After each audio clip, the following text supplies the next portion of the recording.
Salut à tous, c'est Aude et j'espère que vous allez bien. On se retrouve aujourd'hui pour une nouvelle vidéo. Aujourd'hui, ça va être une vidéo un petit peu particulière. C'est pas du tout les choses que je fais d'habitude, mais c'est des choses que je consomme beaucoup. Donc j'ai envie, dans cette vidéo, très rapidement, ça va être une petite vidéo, de vous partager 10 tips afin de gagner en productivité. Tous les tips que je vais vous partager, c'est des choses que moi-même j'ai mis en place ou même des concepts que j'ai plus ou moins créés au fil du temps. Pour les personnes qui ne me connaissent pas, moi c'est Aude, je suis consultante en organisation et productivité. N'hésitez pas à me suivre sur Instagram, je suis très active, je crée beaucoup de contenu.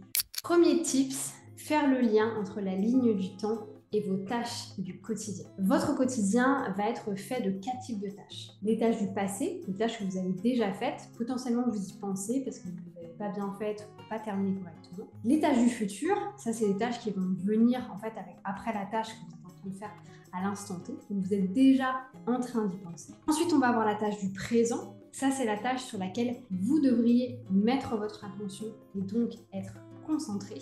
Et ensuite, on a le trou noir de la procrastination qui est la tâche du présent envie. La tâche du présent envie, c'est concrètement ce que vous avez envie de faire à la place de ce que vous êtes en train de faire maintenant. Donc, premier exercice que je vous amène à faire à chaque fois que vous sentez que vous allez commencer à procrastiner, que vous sentez que votre esprit est en train de partir ailleurs, que vous n'arrivez pas à vous concentrer, posez-vous la question. Quelle est ma tâche du passé? Est-ce que j'y pense oui ou non?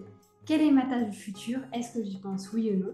Quelle est la tâche du présent sur laquelle je dois mettre ma concentration? Et quelle est la tâche de mon présent envie? Et à ce moment-là, essayez de vous réorganiser pour vraiment arriver à vous concentrer et mettre de l'intention sur ce que vous êtes en train de faire. Deuxième tips, faire la différence entre intention et attention. L'intention, c'est ce sur quoi vous devez vous concentrer afin d'être productif, d'achever une tâche. L'attention, c'est ce par quoi vous êtes attiré sans vous en rendre compte. C'est extrêmement intéressant de faire la différence entre les deux. Un des exercices que Chris Bailey propose dans Hyperfocus, c'est à l'instant T, maintenant, là tout de suite, faites une liste de tout ce qui est en train de vous prendre de l'attention. Moi, par exemple, j'ai la ring light qui est juste ici. J'ai mon micro qui est juste là. J'ai mon eau qui est un petit peu en train de tanguer. Je vais la remettre de côté pour pas qu'elle tombe. J'ai une vitre ici où je peux plus ou moins voir mes voisins et je sais qu'il faut que je me concentre absolument sur l'objectif pour vous regarder. Donc, vous voyez, en l'espace de 10 secondes, j'ai réussi à vous dire 5 choses autour de moi qui me prenaient de l'attention. Imaginez quand vous travaillez dans un café, dans un environnement qui n'est pas adéquat, à quel point votre attention est prise et du coup, comme ça va être difficile de mettre de l'intention sur ce que vous êtes en train de faire. Tips numéro 2 bis, buvez beaucoup. Tips numéro 3, et ça me vient de The One Thing. D'ailleurs, si vous avez un seul livre à lire dans toute votre vie, c'est bien celui-là. The One Things, moi je l'ai commencé à lire il y a, du coup je l'ai acheté en Thaïlande, donc ça fait à peu près 3 ans que je l'ai lu. Il est mais bouffé de fluo, de marques, de tout ce que vous voulez. C'est vraiment le meilleur livre que vous allez pouvoir trouver dans votre vie d'entrepreneur ou même pas entrepreneur. Juste lisez-le, je vous assure, il est fantastique et il est traduit en français. Donc concrètement, ce qu'il y a à comprendre de The One Things, c'est que toutes les actions que vous faites au quotidien doivent avoir un impact et vous devriez vous concentrer sur la seule chose qui va vous permettre d'atteindre votre objectif, d'atteindre votre développement. Là, c'est pas forcément développement business, ça peut être humain, ça peut être tout ce que vous voulez, mais juste concentrez-vous sur la seule chose qui va vous permettre de vous développer. Quatrième petit tips, les routines. Les routines, très personnellement, ça a changé ma vie. J'ai toujours été quelqu'un de plus ou moins routinier, mais c'est vrai que depuis quelques temps, j'ai des routines du matin, du soir et de l'après-midi en place. Et en fait, très concrètement, ça m'a permis d'avoir énormément de constance dans ma vie. Donc, toutes mes routines sont des constances et tout le reste, en fait, est des variables. Et le gros intérêt d'avoir ces constances dans votre vie, c'est que peu importe ce qui va se passer pendant vos variables, vous allez pouvoir les surmonter. Parce qu'à la fin de la journée, vous avez toujours ces constances qui vont vous permettre concrètement de faire la balance entre vos routines et vos variables. Si vous voulez en savoir plus sur les routines, les différents types de routines, comment est-ce qu'on met en place des routines, n'hésitez pas à me le dire en commentaire et vous abonner. Très rapidement, je ferai une vidéo si vous le souhaitez. Tip numéro 5, je crois que je vais vous sortir tous mes livres, c'est vraiment de Hit That Frog. Hit That Frog, concrètement, qu'est-ce que ça veut dire? C'est de faire la tâche qui vous emmerde le plus au début de la journée? On prend une to-do list classique. Vous allez voir 2 grosses tâches et une accumulation de petites tâches. La plupart des gens vont commencer par faire l'accumulation des petites tâches en se disant si je fais ces 5-6 tâches-là, j'aurai l'impression d'avoir été plus productif, d'avoir achevé ce que je dois faire. Néanmoins, pour faire le lien avec The One Things, il faut absolument faire les tâches qui vont avoir un impact et qui vont vous permettre de finaliser vos projets. Donc concentrez-vous et faites la tâche qui vous prend le plus de charge mentale dès le début de votre journée. Numéro 6, faites la différence entre les objectifs stratégiques et les objectifs opérationnels. Très souvent, on va avoir tendance à procrastiner, à perdre du temps, tout simplement parce que nos objectifs ne sont pas assez définis. D'ailleurs, j'en parle énormément dans cette vidéo, donc n'hésitez pas à aller la voir si vous voulez avoir plus de tips au niveau organisation. Concrètement, vos objectifs stratégiques sont les idées. Tout ce que vous avez envie de mettre en place afin de développer tel ou tel projet. L'opérationnel, c'est déjà la cassure entre ça c'est le plan et on va avoir peut-être 10 étapes pour le faire. Là, on part sur de l'opérationnel. L'objectif que moi j'aime bien utiliser personnellement, c'est qu'un de mes objectifs stratégiques, c'est personnellement de sortir 8 vidéos par mois, soit 2 vidéos par semaine. Un des objectifs opérationnels que j'aurais, c'est du coup établir mon plan afin de pouvoir filmer toutes les vidéos tuto du vendredi et toutes les vidéos un petit peu plus chill du mardi. Ça, c'est tout ce que je vais venir faire passer en fait sur mon Google Agenda ou comme j'ai déjà partagé dans plein de vidéos, tous les jeudis matins, je filme des vidéos, tous les jeudis après-midi, je les monte. Comme ça, d'une semaine à une autre, toutes mes vidéos sont prêtes. Et ensuite, par exemple, si on fait la continuité entre stratégie opérationnelle et actions du quotidien, les actions du quotidien, c'est concrètement votre passage à l'action. Micro-tips numéro 7, n'ayez que 3 types de tâches par jour. Si vous essayez d'avoir des journées qui sont remplies avec énormément de choses à faire, énormément de petites tâches à droite, à gauche, vous allez avoir beaucoup de mal à vous concentrer et donc du coup à être productif. Moi, je vous amène vraiment à éviter de s'organiser le plus possible sur la journée, mais à beaucoup plus s'organiser sur la semaine. J'ai d'ailleurs fait 2 vidéos sur le sujet, une juste ici et l'autre juste là. N'hésitez pas à aller les voir, j'en ferai sans doute des nouvelles afin de vous aider de plus en plus à vous organiser via Google.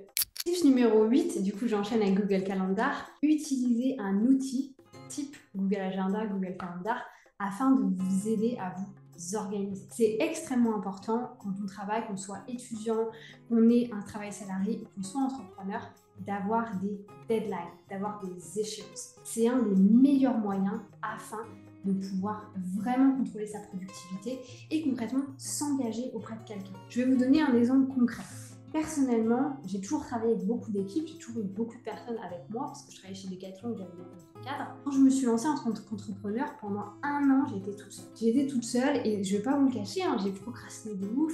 Il y a certains projets que j'ai jamais terminés. Ça a été hyper dur pour moi, pour quelqu'un qui en plus travaille dans l'organisation et la productivité. Néanmoins, il y a quelques mois de ça, j'ai commencé à travailler avec Jade. Aujourd'hui, c'est mon bras droit, mon assistante. Et concrètement, je lui dois des comptes. C'est-à-dire qu'il y a certaines choses qui doivent être faites, je suis obligée de le faire. Parce que sinon, elle ne va pas pouvoir faire son travail, parce que sinon, je ne vais pas pouvoir la payer, etc. Donc, c'est très, très important de vraiment vous mettre des deadlines et de vous engager auprès de certaines personnes. Ça peut très bien être vos business friends, vos collègues de travail, comme votre famille. Tips numéro 9, l'exercice des 30 minutes. Si vous êtes client avec moi, vous connaissez très bien l'exercice parce qu'on l'a tous fait ensemble. Concrètement, l'exercice des 30 minutes, c'est quoi? C'est un exercice où vous allez noter toutes les 30 minutes ce que vous êtes en train de faire. Pourquoi faire ça? Petit 1, vous rendre compte où est-ce que passe votre temps. Est-ce que vous avez tendance à perdre votre temps parce que vous êtes distrait par votre téléphone, par votre ordinateur ou alors peut-être par l'environnement dans lequel vous êtes? Essayez de comprendre d'où viennent les distractions et donc la procrastination. La deuxième chose pour laquelle ça sert, c'est comprendre où est votre énergie. Est-ce que vous êtes une personne du matin, de l'après-midi ou du soir? Est-ce que vous êtes une personne du début de semaine ou alors d'une fin de semaine? On a toujours un petit peu cette vision de la semaine, lundi au vendredi, et le week-end, on ne fait pas grand-chose, etc. Moi, je sais que personnellement, cette chose-là a été énormément cassée quand j'ai travaillé pour Decathlon, surtout en Angleterre et en Thaïlande. Tout simplement parce que le week-end n'existe pas. Il m'est arrivé de finir à 22 h en Thaïlande, à Bangkok, certains dimanches soirs. Donc j'ai été vraiment cassée sur ce principe-là, donc pour moi les week-ends n'existent pas forcément. Au contraire, je prends beaucoup plus plaisir à me dire, voilà, mardi après-midi, je m'en fiche, je vais faire un tour, je vais faire une balade, je vais voir mes amis, je vais tout simplement profiter. Pourquoi est-ce que je vous dis ça? Il est important de comprendre où sont vos énergies. Très personnellement, j'ai toujours du coup essayé de me laisser un petit peu faire ce que j'avais envie de faire, mais beaucoup de personnes avec qui je travaille sont un peu bloquées dans cette idée du lundi au vendredi et la petite pause le mercredi après-midi quand il y a les enfants. Néanmoins, beaucoup de personnes vont se rendre compte que finalement, arrivé le mardi après-midi, il y a déjà une partie de leur énergie qui est partie. Donc elles ont déjà besoin d'avoir cette pause pour potentiellement beaucoup mieux revenir le mercredi ou le jeudi. Il est extrêmement important donc que vous compreniez où est votre énergie. Je sais que moi personnellement, par exemple aujourd'hui, je ne me mets jamais rien le vendredi. Jamais rien. Souvent c'est ma journée un peu buffer, c'est-à-dire que ce que j'ai pas eu le temps de finir dans la semaine, je vais le finir le vendredi. Ou alors tout simplement je profite de mon vendredi. Alors que j'ai beaucoup plus l'habitude de travailler le week-end. Aujourd'hui quand je filme cette vidéo, on est dimanche et voilà, ça me pose aucun souci. Tips numéro 10, au final je crois qu'on va en avoir 11, c'est concrètement de déléguer dès que vous pouvez le faire. Il est extrêmement important que vous vous concentriez sur votre fameuse zone de génie, ou plus ou moins votre talent si vous voulez. C'est extrêmement important de vous concentrer sur votre talent, concrètement sur vos forces, parce que c'est ça qui va vous permettre dans la finalité d'aller plus loin. Alors je sais que plein de personnes qui vont me regarder aujourd'hui ne sont pas du tout dans la délégation ou alors sont étudiants ou peu importe. Pour les personnes qui sont concernées, moi j'ai pas pu déléguer au début. J'avais pas le financement, j'avais pas la trésorerie pour le faire. Néanmoins, j'ai eu la réflexion de me dire, ok, les premiers mois de ton activité, personnellement j'ai fait beaucoup de coaching one-to-one pour justement créer cette trésorerie pour ensuite pouvoir me permettre d'avoir quelque chose. Je reprends encore une fois l'exemple de Jade. Jade, ça va faire depuis avril qu'on travaille ensemble. Donc là, concrètement, on rentre dans notre 8e mois de travail ensemble et j'ai aucun souci à la payer. Je veux dire, j'ai pas de souci de trésorerie par rapport à ça. Mais encore une fois, parce que je m'y suis pris à l'avance. Donc ne cramez pas toute votre thune au début en essayant de déléguer le plus possible, c'est pas ce que je vous dis, mais voilà, essayez de créer une trésorerie qui va vous permettre ensuite de vous soulager de certaines tâches pour pouvoir vous concentrer sur votre zone de génie. Et d'ailleurs, petit shoot-out à toutes les assistantes virtuelles qui font un travail fantastique parce qu'aujourd'hui, c'est très compliqué de trouver des personnes qui vont être qualitatives et multipotentielles. Tout ça pour vous dire que le métier d'assistante virtuelle, pour moi, c'est un super métier. Si j'avais pas eu la capacité de faire ce que je fais aujourd'hui, j'aurais très clairement fait assistante virtuelle, ça c'est sûr. Donc voilà, shoot-out à toutes les assistantes virtuelles qui sont là pour nous aider entrepreneurs, pour vraiment nous soulager parce que sans vous, on serait obligé d'avoir plein d'autres personnes qui font 2 heures, 3 heures, 4 heures par-ci par-là, alors que grâce à vous, on peut tout centraliser et tout simplement créer des collaborations qui sont beaucoup plus fluides et beaucoup plus rentables. Et du coup, petit tip numéro 11 qui n'était pas du tout prévu, arrêtez les notifications. Vraiment, je vous donne un exemple. Céline, si tu passes par là. Il y a quelques temps, j'ai commencé un coaching avec Céline sur son organisation et sur le lancement de son nouveau produit. Et un des premiers exercices qu'on a fait, du coup, c'est l'exercice des 30 minutes, dont je vous parlais juste avant. Et en fait, Céline, qu'est-ce qu'elle me dit? C'est « Ah oui, en fait, moi, je pense que je perds pas mal de temps avec les notifications. » Et vraiment, ça m'a choquée. Je me suis dit, mais il y a encore des gens qui ont les notifs. Moi, personnellement, du coup, vous pourrez le voir, hein, je ne reçois rien. Je n'ai vraiment aucune notification nulle part. Après, je vais chercher l'information si j'ai besoin. Au-delà de ça, petit disclaimer, j'ai bien sûr les informations, j'ai bien sûr les notifs de mon conjoint et de ma mère au cas où il se passe un truc très grave. Mais tout ça pour vous dire que les notifs Instagram, les notifs YouTube, les notifs Facebook, les notifs de mail, il ne faut pas avoir ce genre de choses. Parce que ça va vous prendre énormément de distractions. En fait, c'est vraiment le FOMO. Donc, avoir envie de tout de suite savoir ce qui est en train de se passer. Là, si mon téléphone sonne, bien sûr, je vais le regarder. Je ne vais pas pouvoir me dire non, Aude, ne regarde pas ton téléphone. Je vais le regarder, c'est complètement normal. Donc, dès que vous avez une notification, c'est exactement ce que vous allez faire. Imaginez le temps que vous perdez à regarder les notifications, c'est énorme. Donc, premier truc, faites l'exercice des 30 minutes. Rendez-vous compte ou non si vous perdez du temps avec les notifications. Et si c'est le cas, je vous en prie, stoppez vos notifications. Ça va vous changer la vie. Voilà, c'est tout pour cette vidéo. Honnêtement, je ne sais pas du tout comment ça va rendre. On verra bien. J'espère que ça vous a plu. N'hésitez pas à me le dire dans les commentaires. N'hésitez pas à vous abonner, me mettre un petit like et un petit commentaire sur cette vidéo si ça vous a plu. Sur ce, je vous souhaite une bonne matinée, une bonne soirée, une bonne journée, peu importe quand est-ce que vous allez regarder cette vidéo. Et je vous dis à bientôt pour une nouvelle vidéo.